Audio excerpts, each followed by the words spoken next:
Oke pemirsa, kembali lagi di Hidup Sehat. Kita masih membahas tentang asam lambung ya. Menarik sekali tadi kita berbincang ya dengan Dokter Irsan. Betul, dan jadi makanya jangan sampai yang namanya kita tuh ketuker itu namanya. Ini asam lambung atau ini jantung ya Nah gitu. itu yang paling sering ya Kak Bekti ya. Fakta mitos selanjutnya. Iya betul. Nah penyebabnya dok katanya nih, makanan pedas dapat sebabkan asam lambung naik. Fakta atau mitos? Jawabannya mitos. Mitos. Ini baru Akhirnya mitos ada yang ini. mitos ya. Mitos. Jadi makanan-makanan pedas itu bukan berarti ya bisa jadi asam lambung. Ya, saya dukung ini jadi mitos karena saya penggemar makanan pedas. Sama dong, sama dong. Satu, orang mengalami asam lambung naik atau GERD tadi sebetulnya dua sumbernya. Asam tinggi atau katupnya lemah. Namanya sphincter. Jadi antara lambung sama kerongkongan itu ada pintunya. Harusnya begitu kita makan, pintu tutup. Nah, bisa jadi masalah karena asamnya tinggi, dia dorong pintunya terus dia lari ke atas. Atau enggak terlalu tinggi, tapi pintunya lemah. Sehingga dia berbaring aja terus dia ngerembes ke atas. Nah, apakah si pedas, si sambal, si cabai ini membuat pintunya lemah? Jawabannya tidak. Apakah pedas cabai ini akan membuat asam jadi naik tinggi? Jawabannya juga tidak. Jadi ini kita harus logis gitu melihat sesuatu cocok nggak sih sama perjalanan penyakitnya, istilah kami di patogenesisnya. Tetapi makan pedas memang bisa bikin perih. Jadi kalau asam lambung naik, tadi kan di video ditunjukkan, di lambung itu ada lendir yang melindungi lambung.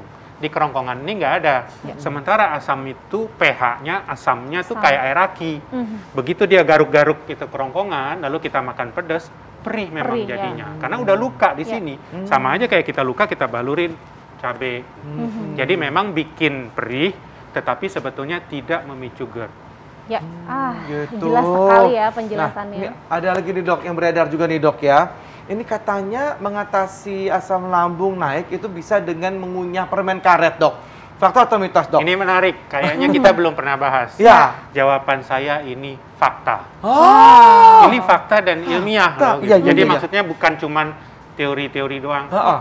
Sudah ada beberapa penelitian yang mencoba membuktikan hubungan permen karet dengan asam lambung, dengan GERD. Ya. Terbukti ternyata orang yang makan permen karet sesudah makan akan mengurangi keasaman di lambungnya. Pertanyaannya, kenapa bisa begitu? Karena pada saat kita mengunyah dan menelan, itu ludah kita ikut keluar, saliva kita keluar. Kemudian kita menelan. Gerakan menelan itu membuat dorongan ke bawah.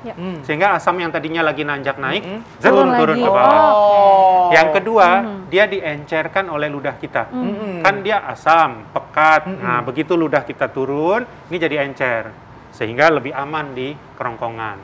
Nah, mungkin pertanyaannya, kapan saya harus makan permen karet? Apa seharian permen karet terus? Dari penelitiannya, yang ideal makan permen karet itu adalah sekitar 15-30 menit setelah selesai makan. Karena itulah periode asam lagi mau naik, mau tinggi-tingginya. Dianjurkan permen karet yang sugar free. Ya, karena gulanya, jangan ada tuh. Sebetulnya ada yang jual permen karet untuk pengobatan. Kemudian permen karet yang mengandung bikarbonat. Jadi katanya permen karet sesudah makan itu selain bagus untuk asam lambung, juga untuk kebersihan mulut, karena dengan mengunyah-ngunyah akhirnya akan terencerkan semua. Jadi jawaban ini fakta. Itu berapa lama dok kalau dalam mengunyah permen karet itu? Tapi nggak boleh lama-lama juga kan dok? Nggak boleh lama. Ya paling satu permen selesai. Satu permen selesai. Udah manisnya hilang atau mungkin apanya tuh udah cuiannya sudah berkurang udah hambar gitu ya dok ya? Udah selesai. Buang aja. Nah kalau misal kita kemakan dok itu ya?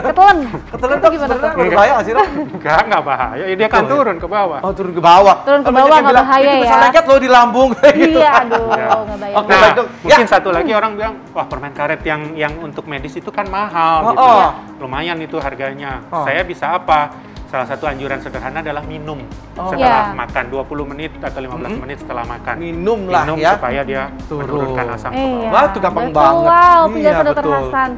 Ya, itu murah meriah juga ya, bahagia ya. Minum air putih. Terima kasih banyak dok. Terima kasih banyak dokter. Jangan bersama-sama main kesini ya dok ya.